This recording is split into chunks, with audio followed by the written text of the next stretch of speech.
आइए इस लफ्ज़ अबेट पर बात करते हैं। इसका आखिरी मतलब क्या है? जैसे इस जुमले में कहा गया कि तकलीफ कम हो गई, लेकिन अबेट का असल मतलब क्या है? ये लफ्ज़ तब इस्तेमाल होता है जब कोई शदीद चीज़ हल्की पड़ने लगे। तो इसका सीधा सा मतलब है किसी चीज़ का कम होना, हल्का पड़ना या घट जाना।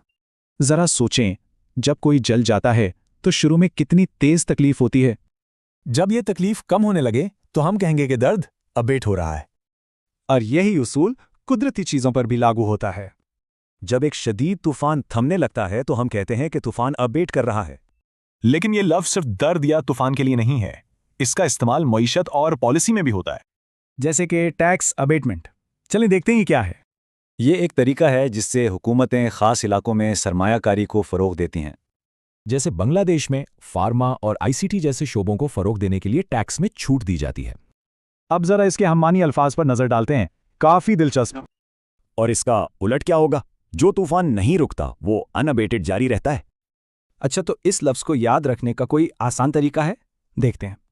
दिलचस्प बात यह है कि बंगाली जुबान में इसका मतलब कम होना या पुरसुकून होना है। इसे याद रखने के लिए एबेट को बंगाली लफ्ज़ बाद यानी निकालना से जोड़ सकते हैं।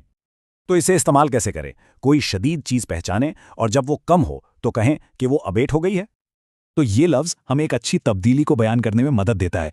आजकल दुनिया में किस चीज़ को सबसे ज़्यादा अबेट होने की ज़रूरत है?